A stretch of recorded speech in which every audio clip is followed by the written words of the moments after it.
Royal State Recess. 45-year-old male. Fall from height. 10 minutes. Porter. Hey, it's Richard. Are you aware of the trauma call? Yeah, I'm on my way. Oh, brilliant. Yeah, no worries. See you in a minute. All right, bye-bye. 45-year-olds fall down 4 flights of stairs. Okay. When we get a trauma call stating a patient's fallen down a flight of stairs, for me, that can be a heart-sink moment because that can create some of the worst injuries that I've ever seen. Sounds like he's got a non-reacting pupil, which potentially means that he's got a bleed on the brain that's squashing the brain like down onto the bottom of the skull. Potentially, this could be a catastrophic event for him.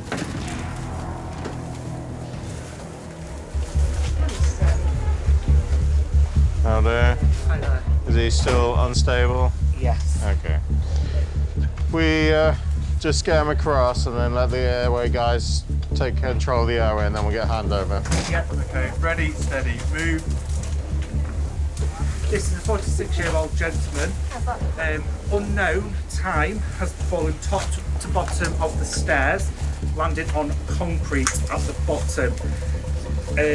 He's got obvious left forearm deformity, left fixed skull, fixed stare, 5 millimetres. It is round but is not reactive. And we've got twitching in the right eye.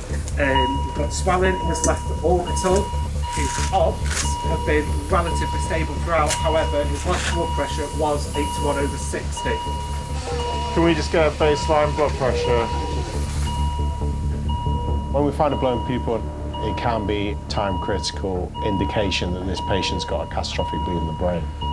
And if we can just quickly look in his pupils. So moving right and left leg. Right, forward out.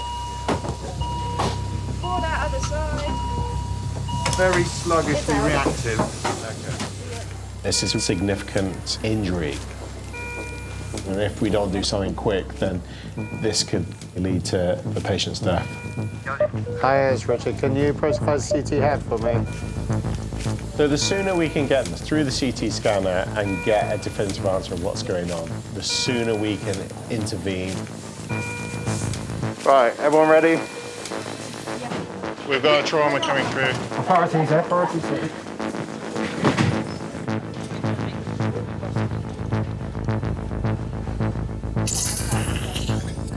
Steady, steady, slide.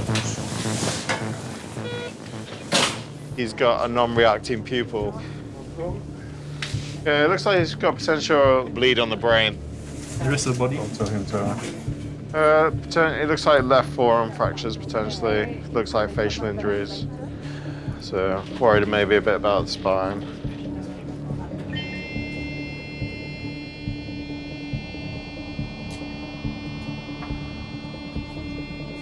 Intraventricular bleed. That's not great. Some blood along the... Yeah, it looks like he's got potential left retroorbital hematoma. He's got some globe damage there as well.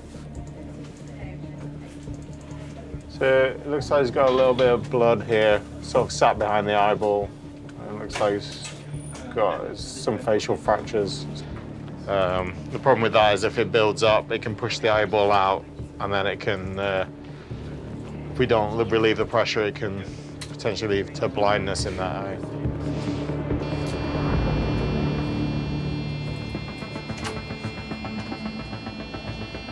Yeah, you can go into 3 when you come back. Okay, we'll bring him into 3 and then we'll turn Resus 1 around. All right, excellent, happy. Yeah, looks like he's got fluid in his sinus. He's got at least an, I would say, intraorbital floor fracture.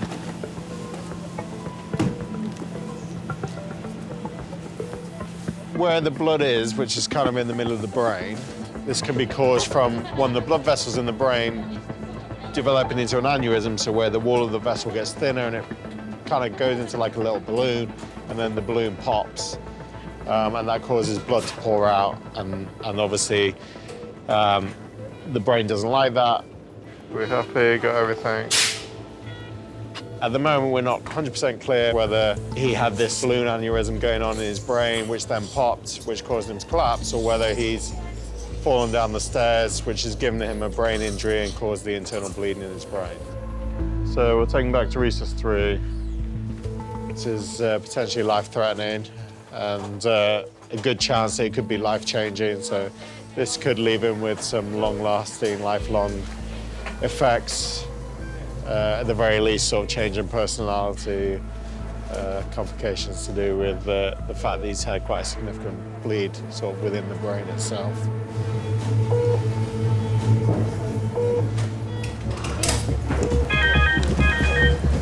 For goodness sake, this just keeps on ringing.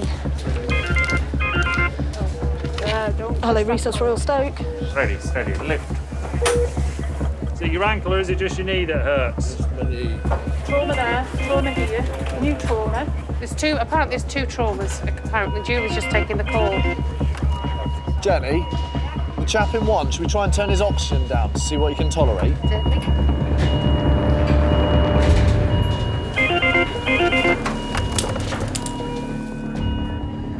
Hello. When did she have the previous cerebral bleed? Blood vision. What's your ETA? 6 minutes. Okay, all right, okay, bye. So they've got a 62-year-old female, previous cerebral bleed sometime this year. Yeah. Today, blood vision, loss of speech, seizure with the crew, which lasted 3 minutes on the back of the ambulance. Right. I've said to come this way, and then if you need to bed, then See what let's she's like do when it. she comes round.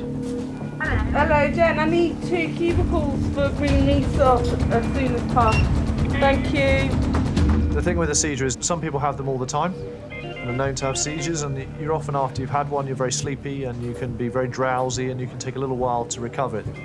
We know that this lady's dropped her conscious level, but she's also got a history of bleed, so we don't know whether she's had another bleed and that's why she's unconscious, or whether it's her just coming round from the fit and she's slowly going to wake up. But we'll have to play it a bit by ear, I think. This is Christine. Yep. A 67-year-old lady. Yep. She's had 2 previous hemorrhagic strokes. Yep. They presented with blurred vision, acute confusion, Yep. unable to speak. She's done exactly the same symptoms today. Yep. On our arrival, she's gone straight into a seizure. Yep. Lasted about 3 minutes. Do you want to start? Hello, can you hear me? Christine, let's have a look at your eyes. Do you want to put another line on the other side for us? What do you want? We're just worried that Christine's had possibly had another stroke. She's had 2 in the past. She's had a bit of some symptoms earlier and gone on to have a fit, and she's not moving properly. We need to look at her head, check she's not bled into her head again. Just lift the leg up and see so it's quite flaccid.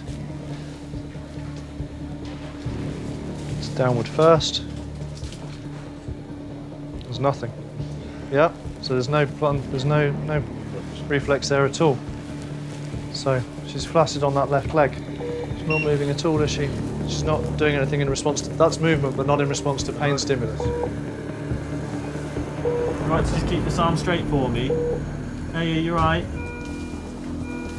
Can you get a CO2 monitor on her, please? She's not breathing enough.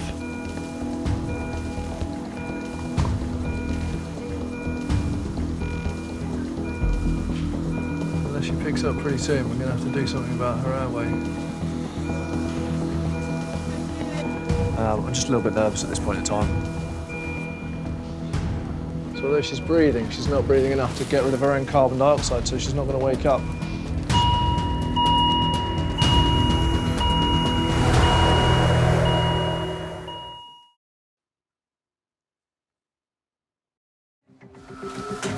Flush as well, please.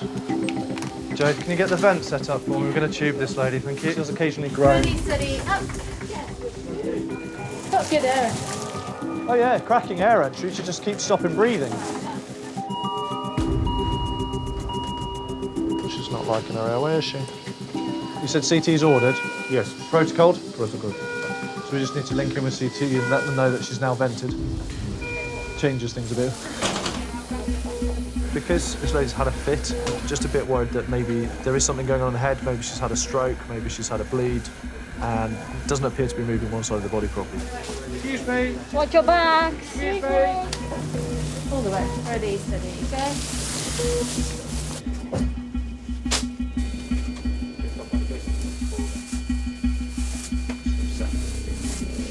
rest of the brain parenchyma looks unremarkable, so there's nothing obviously acute on this initial image. Okay. At the moment, doesn't look anything acute. Nothing that would explain her current symptoms. Okay. All right. CT looks good. There's no signs of any bleed, which is really, really positive news. So because this lady's had a fit, what we need to do now is turn off all the drugs, wake her up, and see whether Christine starts to breathe, because that was the problem before, and that's why we had to put the tube down. So now we need to see that she's breathing properly. We'll see how she is in the morning, and hopefully, all being well, get her home.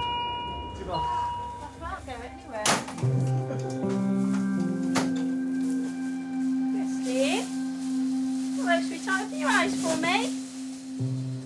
She had, about 2 years ago, she had a bleed on the brain, quite a big bleed. And obviously since then she's developed epilepsy and she keeps having seizures. Christine, can you squeeze my hand, sweetheart? Every time she has one, we worry in case it's another bleed on the brain. And I'm just glad she hasn't had another bleed. I mean, obviously we can deal with the other stuff with the medication, but the bleeds, that's, if she has another bleed, that could be really bad sort of thing. Just look in your eyes, Christine, okay? Sorry. But yeah, that's our life. We deal with it, you know. I mean, it's a pain in the arse when it happens, but it does happen, you know. All right, so we just give her time now. Okay.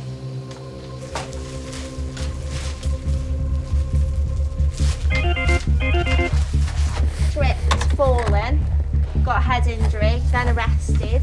What have we got coming in? It's just lots going on. GCS3, query heroin overdose. Have you got a patient that can move out? Because there's a space around the back now for another one. Hello, Royal Stowe. All right, then, thanks a lot. We have a 29-year-old male who somehow, don't know how or why, has come out of a third-storey window, landed on a metal railing, has a head injury and chest injury, they say. Was GCS 15, but is tubed. Okay. Presumably because of concerns about the chest. I wondered if somebody would be able to come round ready to potentially do a chest X-ray. So we need to see exactly what the chest injuries are, really, as to what treatment we need. We need to be prepared to put a drain in. Trolley for chest drain, sir. The fall from 3 storeys is very significant. You'd expect lower limb and spinal injuries. Equally, the internal organs may have been affected as well. The worst case scenario would be that the patient wouldn't get to us at all and that the injuries sustained would immediately lead to dying. Do you want to go across and drop down? We don't look very heavy, do we? I'm happy if you guys are. Absolutely. Yeah, you know, always the way. Cooking on gas. Tell us when we're clear at the bottom. Now you are. Okay, we're all ready? Yeah. So this is a 29-year-old Joe. He's jumped from a 3rd-storey window and he's managed to land on railings. Injuries primarily to his chest, which we believe has probably impacted the railings, and he's got what we believe is an open fracture on the right hand, on his right arm as well. Okay. He has got a pelvic binder on. We took the decision to RSI and ventilate him for, first of all, anticipatory cause, because he's got a very obvious kind of pneumothorax on the right hand side. He's had a thoracostomy on the right hand side, and he's certainly got at least one very mobile segment of rib on that side. So I think primarily this is chest. Any questions? No, thank you very much. Okay, thank you. Did you know? If punctured lung goes untreated, then the pressure on the lung and the pressure on the heart can lead to a cardiac arrest. We will have a chest X-ray once we get the board out, please. So it can be a life-threatening problem if it's not identified and treated. We'll have the pelvis as well, and then we can take the binder off. Yeah, thanks. Ready? So I think that's enough for us to go to CT. We'll need the whole lot. Head and chest are the prime concerns. Looks like kind of patchy shadowing on the X-ray. I guess could be hemothorax sitting behind or just contusion, yeah. Ready, steady, slide. Where were you having? Chest. Chest. So I can have a look. So it was 3 stories then, was it? Apparently. Oh gosh. Breathe in and hold your breath.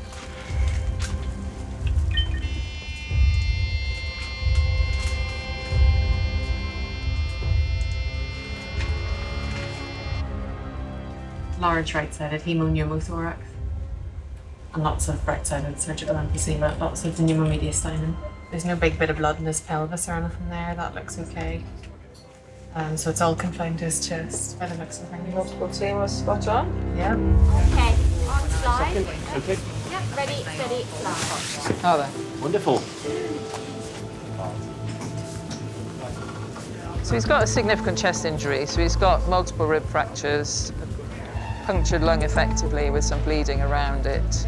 So we need to put the drain in first, see how much it drains. Really twitchy, are we? I've just given him 50 mics of fentanyl, so that will literally just be working its way around. So the chest drain drains out either blood or fluid into a bottle, allowing him to breathe more effectively. It will also reduce the chance of getting infected. See how he ventilates with that before we decide when to wake him up. It's how effectively he'll breathe for himself is the question, I think. For somebody who's fallen such a long way with significant chest injuries, the situation could be worse, I would say. Just need to see how his lungs respond to it as well, really.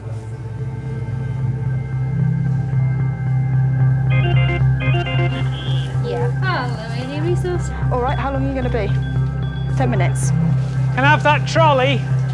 Yeah, we'll need one for Resus 1. We'll also need a trolley for Resus 8 as well, please. He's got a pulse present, but he looks quite boggy. We've got 2 arriving simultaneously.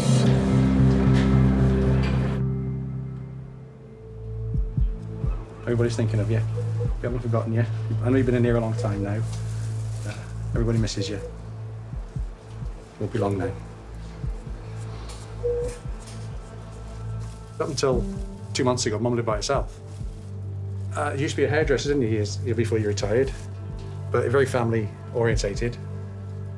Just a normal housewife, mum, grandmother. She's got an extremely large tumour on the left side of her brain. I'd say this was the size of a small orange, and that was the size of a largish plum. It might have actually been 2 tumours initially that connected to each other. But that is quite large, pressing against the motor area. This has obviously been growing for a long time. Once you can't accommodate that, your symptoms are likely to deteriorate quite quickly. The tumour was affecting her strength on her right leg. She couldn't walk very far. Hopefully the strength will come back in her right side, which will make things easier. And if everything goes to plan, she'll get some quality of life back. All right, sweetie.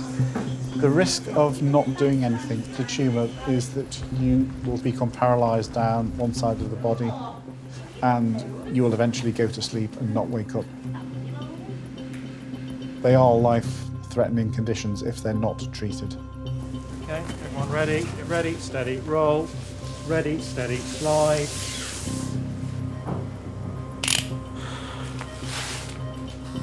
When you start off, there's always a level of anxiety. Am I going to be able to complete this operation satisfactorily? Right, can we go? What we'd hope is that she'd be more alert. Her biggest problem at the moment to stop her going home is mobility, so we'd hope that she'd be able to walk better and become independent in activities of daily living again. We're away. There you go. Magical. Wonderful.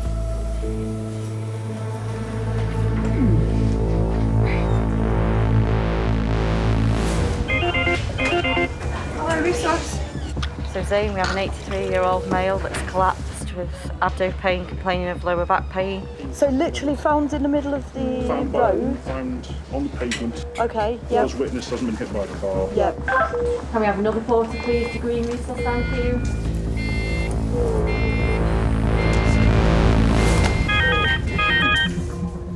Yeah. By air. So motorbike versus pickup truck. Open fractures, facial injuries, chest injuries. An ambulance, is it? Leg splinter. Okay. With motorbike accidents, even a low impact mechanism is quite catastrophic.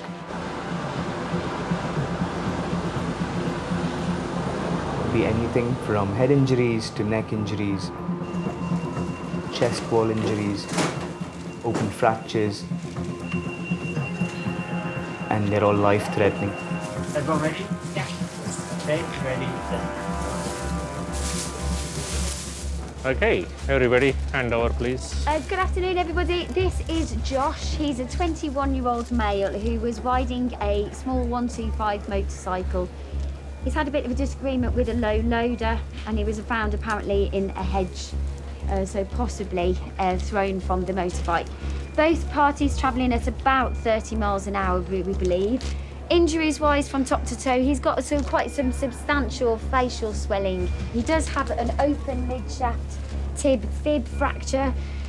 No other injuries, so we've got face, possible right chest, and lower left leg. Can we undo the scoop, So please? they're just taking the scoop under you, so you're more comfortable. Ready, steady, go. Thank you. The left one, please. I'll just give it. Yeah, You're we've got holding your the leg. leg. We're holding your leg. Ready, steady, go. Josh, where did it hurt? The feet or where I touched the neck? Your leg hurts. Pupils and temperature, please. Just open your eye for me. I'm trying to have light in your eye, okay? Okay, what's going to happen now is we're going to take you for a scan, okay? To see what areas need sorting out, all right? The jaw hurts a little bit. Where hurts, sorry? My jaw. Your jaw. We're going to leave you strapped up, all right? So with motorbike accident, what we'd be most worried about is chest injuries. You ready? Yeah. Because even the slightest injury, if it damaged your lungs or your heart, then that could be extremely life-threatening. Excuse me. Watch your back. Excuse me.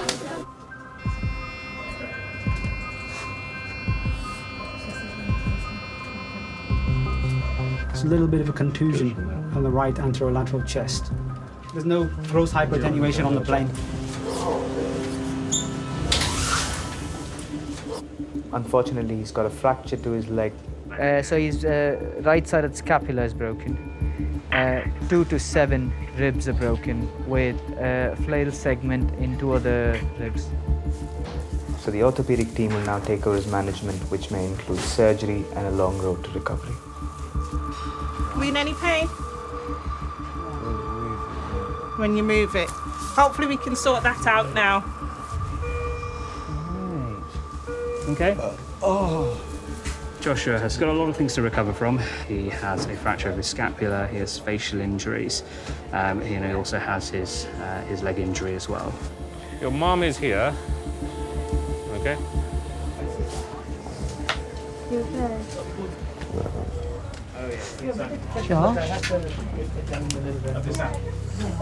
Is it the same one you broke before? It isn't, is it? It's the other one. So you've done 2 in a year. But at least you're all right, Josh. Got some injury to your face, but you haven't hurt your head, have you?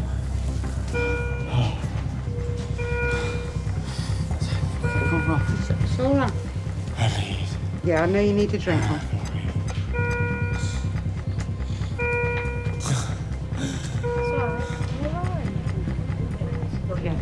Mum, hi.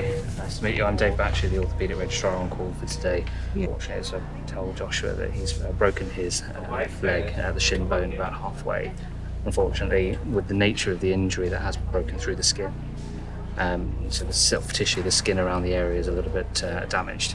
And take him to the operating theatre, which is likely to happen first thing tomorrow morning. Our plan for now, we're going to put a plaster cast on him. So we'll do that. It will be a little bit uncomfortable, but we'll try and be as soft and as smooth as possible. And once the cast is on, I think you'll feel a lot better. Don't worry. It's been a big day for you. So It has. A very big day. Mum. Again. Start deep breaths, Josh. Nice deep breaths. Good man. There we go. Well done.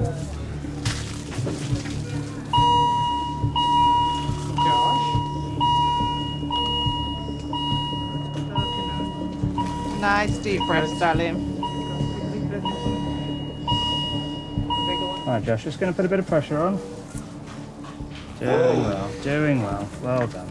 Our plan is to take him to the operating theatre, and it will be a combined approach with the plastic surgeons. I'm sorry, honey. We will take away any bits of soft tissue that aren't really viable. Whatever's remaining will be looked at by the plastic surgeons. We'll soon be over. I'm sorry. It's because I've got his toes as well. I'm sorry. Last bit, Home sweetheart. straight, buddy, home straight. Last one, sweetheart. Last one. He's got a good number of months ahead of him to recover. That's it. Well done.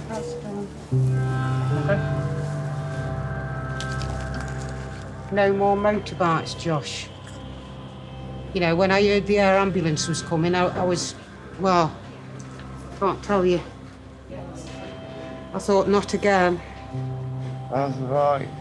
I shall burn the bike. You're not having another bike. The day before lockdown last year, he came off his bike and broke the other leg. So we're quite used to this, but I just thought the worst, especially when I heard there was an air ambulance there, so. You'll be all right, you look very lucky.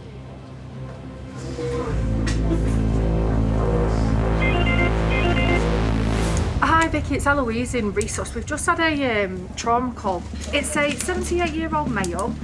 He's been on a car park driven into a lamppost. Lovely, thank you so much. Bye-bye. You gotta tell me what's going on. 78-year-old male. They're querying whether he's had some sort of medical event and then he's crashed into a lamppost on a car park. He's bullseyed into his windscreen and is complaining of C-spine tenderness. So we've got a team coming up. Yeah, I put a category 3 trauma call out, just waiting for them now. Hopefully there are no broken bones. So I would like you to do an A to E assessment. Yeah. Quick feel of the pelvis. Yeah. When we hear that we've got elderly patients coming in who have blacked out behind the wheel, we are often thinking about, is there a medical cause behind what has occurred? Also, what other trauma might they have sustained? For example, could they have had a heart attack? Might they have had a seizure? Hello, sir. We're going to put you on their bed, all right, Barry? Barry, you're going to go up in the world. Everyone happy? We'll go on lift. Ready, set, lift. Okay, so this is Barry. He's a 78-year-old gentleman. Barry's had an RTC today where he's collided with a lamppost in a car park. He can't recall the events, and he can't recall the events leading up to the collision. So we're querying whether he may have passed out beforehand. Okay? On looking at the vehicle, appears to have bullseyed the windscreen. Injuries top to toe as we found them. There's a slight abrasion to the front of his head. Yep. There is some C-spine tenderness on palpation, although he is known to have cervical spondylitis. We can't recall how fast we were driving. Nobody was there to witness it. Okay. Looking at the damage, it's probably about 20 to 30 mile an hour. Okay. Nice deep breath in and out, Barry. In drivers of cars, you can get catastrophic and fatal injuries. If I hold onto his head then while we get the tape off and unclip. The problem with elderly patients is they tend to be a bit more fragile, and we know that they don't have the physiological reserve to recover as well. Barry, do you know where you are at the moment? In the hospital, that's right. I'm just going to shine a light in your eyes, okay, Barry? Radial pulse is weak. Okay. Do you remember what happened? No. No. Okay. So you've been involved in a car accident, okay? Yeah, into a lamppost, yeah. Yeah, okay. Your neck's aching. Neck's hurting, I Okay, think. sweetheart. You just stay as you are then. Okay. At the moment, we know that he has bullseyed the windscreen. He doesn't really recall the sort of full events. I'm just going to bob another needle in this arm, okay? So we'll need to see our heart specialist, but we also need to find out if he's suffered any other injuries because of the crash. Barry, we're just going to take you around for that scan now. OK, lovely. Ready, steady, roll. Where's that sore? Across your neck, OK. OK. He's got quite a bit of neck pain. Particularly our older patients often sustain both a head injury and a neck injury. Right, shall we get ready to go? And that can lead to spinal injury and spinal damage. Ready? Yeah. We're clear to come through now? Yeah. Additionally, because we are concerned that there might be a medical cause, we are just going to scan his chest as well, just to make sure that there's no blood clots. Ready, steady, slide. Okay, so Barry, we're just in the scanning room now, okay? So we're going to get through as quickly as we can, okay? Yeah. We'll be in the next room, okay? But we can hear you and we can see you, okay?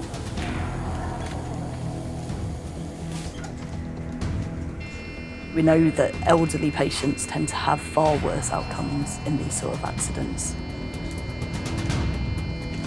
The consequences of a neck injury can be catastrophic, life-changing, and in some cases fatal.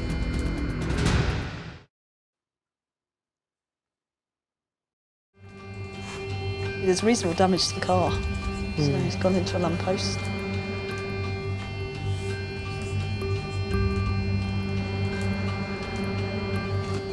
Do you worry about his neck, actually? Because he's got quite a bit of pain in his neck and things, so we've just rolled him to get his clothes out and braces and things out, and he was saying that his neck was quite sore. Very degenerative spine. Did you want me to look at CTPO quickly? Yes, please. He's got some emphysema in his lungs. Yeah. So it says likely a fracture of anterior osteophyte at the inferior end plate of C4. He's unfortunately broken his neck, which is very serious. But we also need to get him seen by our heart specialist to find out why his cardiac event made him black out. Lovely, thank you very much. Thanks. Yeah. Yeah, okay. Ready, steady, slide. That's it. Lovely, thank you very much. I'm sure we'll see you later.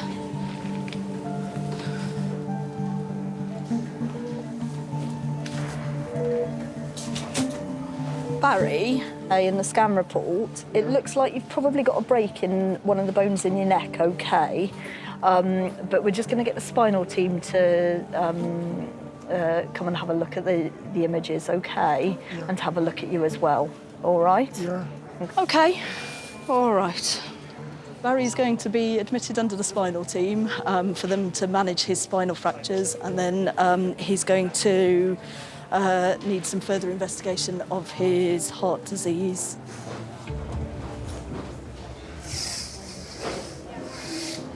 Hello. Yeah. Hello. Hello. My name's Ange. I'm one of the heart nurses come to see you. Oh, yeah. Can you tell me a little bit about what happened to you today? Can you remember? No, I just drove onto the car park and I must have blacked out, I think. You blacked out. Do you have any pain in your chest? No. No. Just going to listen to your heart.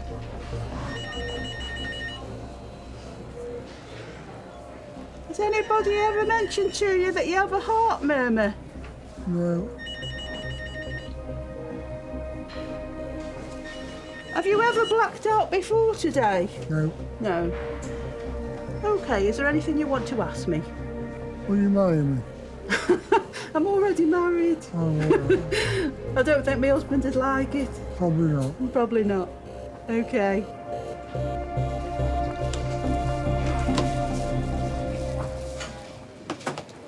I'm gonna do a quick scan to your heart, okay?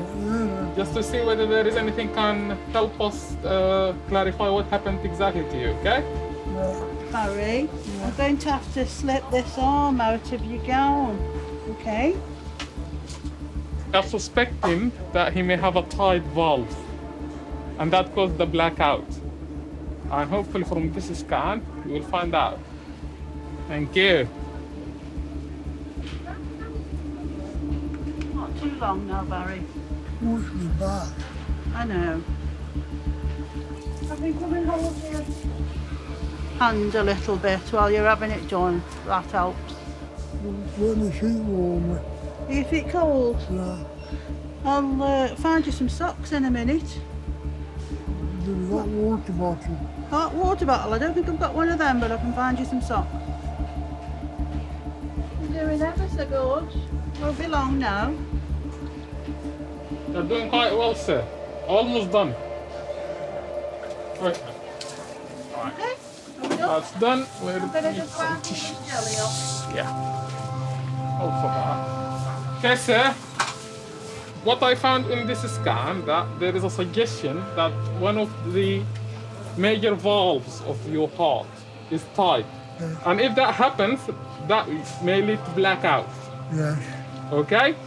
At the minute, the top priority is your spines. And after sorting that out, we will have a look at your valves and what we can do for it. Yeah. Any question for me at the minute? Can I have a fag? A fag? Well, you can't. Not from that position.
Hello.